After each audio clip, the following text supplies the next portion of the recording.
La caña de azúcar puede parecer una simple planta tropical, de tallos verdes que se balancean con el viento. Pero lo cierto es que detrás de ella se esconde una de las industrias más grandes y sofisticadas del planeta. Una industria que literalmente alimenta al mundo entero. Cada cristal de azúcar que cae en tu taza de café o en un postre viene precedido por un recorrido que involucra ciencia agrícola, ingeniería industrial y una precisión logística sorprendente. ¿Alguna vez te has preguntado cómo es posible transformar millones de toneladas de caña en esos diminutos granos dulces que consumimos cada día? ¿Qué ocurre en las horas que separan la cosecha en un campo tropical del sobre de azúcar que encuentras en cualquier cafetería?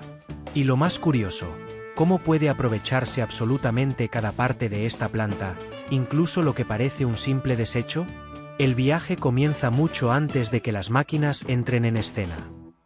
Imagina un mar verde que se extiende hasta donde alcanza la vista. Así lucen los campos de caña de azúcar en regiones como Brasil, India, México o Tailandia, países que concentran la mayor parte de la producción mundial. Allí se cultivan más de 1.000 millones de toneladas al año, una cifra casi difícil de imaginar. Sin embargo, detrás de ese paisaje idílico hay planificación precisa y tecnología de vanguardia. La caña no se cultiva desde semillas, como ocurre con otros cereales, sino a partir de pequeños fragmentos de tallo llamados esquejes. Cada trozo contiene nudos con yemas capaces de generar raíces y nuevos brotes. Al enterrarse en la tierra fértil y cálida, comienzan a desarrollar un sistema radicular fuerte y tallos jóvenes que crecen rápidamente. En apenas unas semanas, los campos se llenan de hileras perfectamente alineadas que parecen dibujadas con regla y compás. El sol tropical y la humedad constante hacen su parte. La planta crece con rapidez, alcanzando varios metros de altura en menos de un año. Durante ese tiempo, la caña absorbe enormes cantidades de agua y nutrientes del suelo, acumulando azúcares en sus tallos jugosos y fibrosos. Esos azúcares, que actúan como reservas de energía para la planta, son los que finalmente darán lugar al producto que consumimos. Pero para llegar hasta ese punto, los agricultores deben librar una batalla constante contra plagas, enfermedades y fenómenos climáticos extremos. Hoy en día, el trabajo agrícola va mucho más allá de la intuición campesina. Muchos productores utilizan sensores instalados en el campo, imágenes satelitales de alta resolución y sistemas de análisis de suelo para optimizar cada decisión. Desde la cantidad exacta de riego que necesita una parcela específica hasta el momento más adecuado para aplicar fertilizantes. En algunas plantaciones incluso se emplean drones para vigilar el estado de las plantas, detectar áreas con estrés hídrico o identificar plagas antes de que se extiendan. Esta combinación de tradición agrícola y tecnología de precisión ha permitido que la caña de azúcar se convierta en uno de los cultivos más eficientes del mundo. La planta, a pesar de su resistencia natural, es vulnerable a los caprichos del clima. Un año de lluvias excesivas puede inundar los campos y afectar el crecimiento. Una sequía prolongada puede reducir drásticamente la concentración de azúcares en los tallos. Aún así, su capacidad de regeneración es asombrosa. Tras cada cosecha, el mismo tallo cortado puede rebrotar y producir nuevas cañas durante varios ciclos, reduciendo la necesidad de replantar constantemente. Es un ejemplo perfecto de sostenibilidad natural. El momento más esperado llega cuando la caña alcanza la madurez. Después de casi un año de cuidados, se inicia la etapa de cosecha, y con ella, el inicio de la transformación de un simple tallo en azúcar. Pero aquí es donde todo se vuelve crítico, porque desde el instante en que la planta es cortada comienza una carrera contra el tiempo. Los azúcares que contiene se degradan con rapidez, por lo que la eficiencia en la recolección y el transporte se vuelve vital. La cosecha de la caña de azúcar es un espectáculo en sí mismo. En muchas regiones del mundo todavía se realiza parcialmente a mano, con trabajadores que, machete en mano, cortan tallos bajo el sol abrasador. Una labor agotadora, peligrosa y que durante siglos fue la única manera de recolectar este cultivo. Pero en las plantaciones modernas, el protagonismo lo tienen auténticos monstruos de acero, las cosechadoras de caña. Estas máquinas, enormes como un autobús, avanzan lentamente entre las hileras de caña cortando los tallos a ras del suelo con cuchillas afiladas que giran a gran velocidad. En cuestión de segundos, cada tallo es seccionado, Las hojas sobrantes son retiradas y los segmentos útiles quedan listos para ser transportados. El sistema integrado de la cosechadora corta la caña en piezas de unos 30 centímetros, las almacena en su depósito interno, y cuando está lleno, transfiere el contenido a camiones que circulan en paralelo. Así, el flujo nunca se detiene. El nivel de eficiencia es asombroso. Una sola máquina puede reemplazar a más de 100 cortadores y llegar a recolectar hasta 120 toneladas de caña por hora. Y esa rapidez no es un lujo, sino una necesidad. El azúcar presente en la caña empieza a deteriorarse en cuanto se corta, y si el tallo no llega a la fábrica en pocas horas, el rendimiento final disminuye de forma considerable. Por eso, la cosecha mecanizada revolucionó la industria. No solo redujo costos, sino que aseguró un mejor aprovechamiento del producto. El proceso deja tras de sí un rastro de hojas y puntas de caña esparcidas en el campo. Lo que antes se consideraba basura hoy se reincorpora al suelo como materia orgánica. Esta capa vegetal actúa como un escudo natural contra la erosión, conserva la humedad y aporta nutrientes que enriquecen el terreno para futuros ciclos. La caña, una vez más, demuestra que nada de ella se pierde del todo. Terminado el corte, comienza la segunda gran carrera, el transporte. Los camiones cargados esperan al borde de los campos para recibir la caña recién cortada. En muchos lugares, la transferencia se realiza con las máquinas en movimiento, como si se tratara de una coreografía perfectamente sincronizada, evitando así detener la operación. En algunos países, cuando las plantaciones están más alejadas de las plantas procesadoras, se utilizan trenes especializados capaces de transportar miles de toneladas al día. La prioridad es una sola: reducir al mínimo el tiempo entre el corte y la molienda. Al llegar a la fábrica, cada camión pasa primero por un sistema de pesaje digital que registra con exactitud el volumen de la carga. No se trata solo de un trámite logístico, sino también de un proceso económico, pues la cantidad entregada y la calidad de la caña determinan el pago al agricultor. De hecho, en paralelo al pesaje, se extrae una muestra de cada camión para ser analizada en laboratorio. Allí, mediante técnicas modernas como cromatografía líquida y sensores ópticos, los técnicos determinan la concentración de sacarosa, la humedad y el nivel de impurezas. Esta información es crucial. Define la eficiencia esperada del procesamiento y el precio justo por la carga. La caña que no alcanza los estándares mínimos puede recibir un pago reducido o incluso ser rechazada. Así, desde el primer momento, la ciencia regula la cadena productiva. Tras superar esta fase, los camiones descargan la caña en enormes tolvas metálicas que sirven de punto de recepción. Desde allí, la materia prima se desplaza sobre gigantescas bandas transportadoras hacia la primera etapa del proceso industrial: el lavado. Puede parecer un paso simple, pero es esencial. La caña llega cubierta de barro, arena, piedras y restos vegetales. Si estas impurezas no se eliminan, dañarían las costosas máquinas de trituración y afectarían la calidad del jugo extraído. En el área de limpieza, potentes chorros de agua a alta presión se combinan con sistemas de agitación mecánica para desprender cualquier partícula no deseada. Algunas fábricas incluso cuentan con sistemas de filtración avanzada que permiten reutilizar el agua, cerrando un ciclo que reduce el impacto ambiental y el consumo de recursos. Una vez lavada, la caña está lista para enfrentarse a la parte más intensa del proceso: la trituración. Desde este momento ya no hay vuelta atrás. La carrera contra el tiempo continúa, pero ahora entra en juego la fuerza bruta del acero y la ingeniería. La caña, que durante meses creció bajo el sol tropical, se prepara para liberar su tesoro más valioso: el jugo dulce cargado de sacarosa. La caña ya lavada se dirige ahora hacia una de las secciones más imponentes y ruidosas de toda la planta: la línea de trituración. Allí comienza la verdadera transformación. Antes de llegar a los molinos principales, los tallos pasan por un sistema de cuchillas giratorias de alta velocidad que los convierten en astillas más pequeñas. Este paso es fundamental. Cuanto más reducido sea el tamaño de la fibra, mayor será la eficiencia en la extracción del jugo. Una vez fragmentada, la caña avanza hacia una serie de molinos colosales formados por rodillos metálicos alineados en cadena. Cada rodillo gira en sentido contrario al siguiente, aplicando una presión titánica sobre la fibra vegetal. A medida que el material pasa de un molino al otro, la presión aumenta progresivamente. El objetivo es claro: exprimir hasta la última gota de jugo. Lo que surge de este proceso es un líquido espeso, marrón verdoso, conocido como jugo crudo de caña. Ese jugo contiene el corazón de la producción, la sacarosa.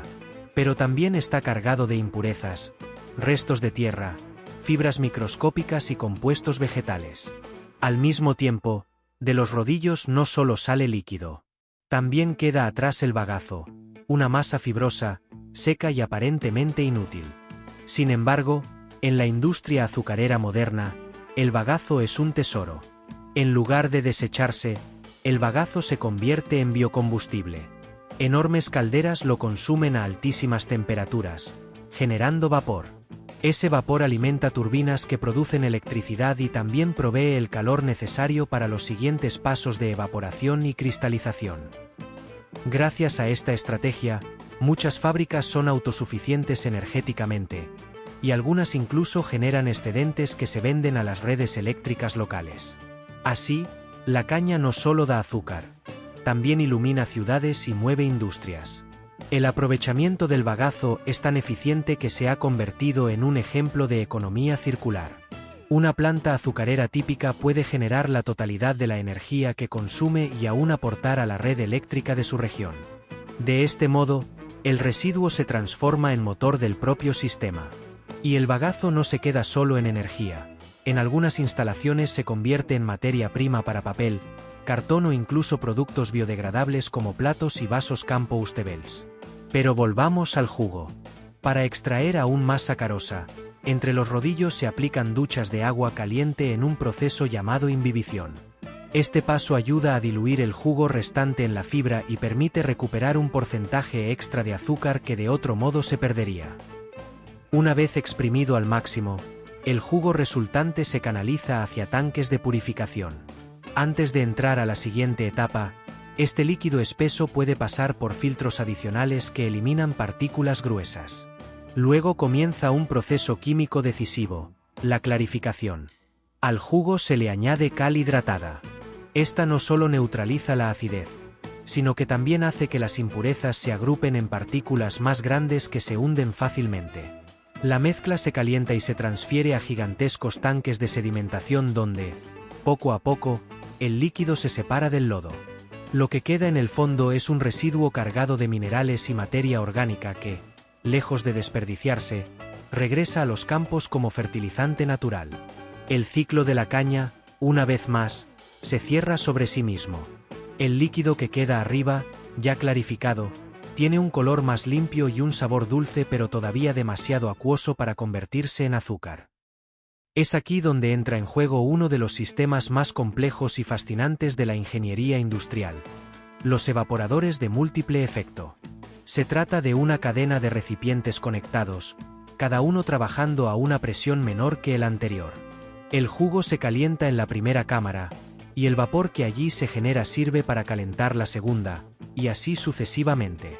Con este método escalonado, se ahorra energía de manera sorprendente, evitando pérdidas y optimizando recursos. Durante este proceso, el agua contenida en el jugo comienza a evaporarse de forma controlada. El resultado es un jarabe denso, dorado y viscoso conocido como miel madre.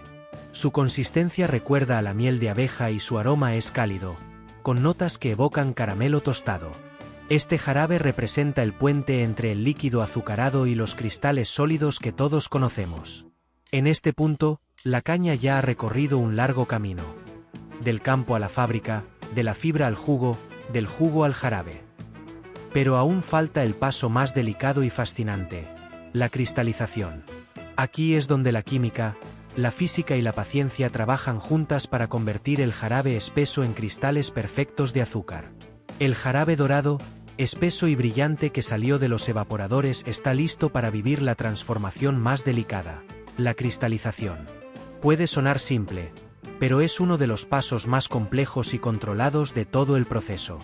El jarabe concentrado se introduce en enormes tachos de cristalización, recipientes sellados donde la temperatura, la presión y la agitación se vigilan al detalle.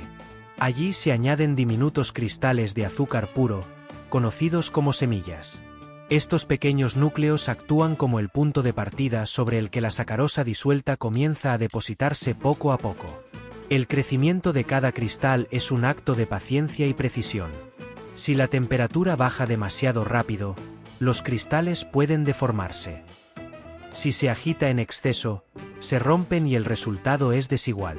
Los operadores deben mantener un equilibrio perfecto durante varias horas, controlando cada variable para que los cristales se formen uniformes, blancos y brillantes.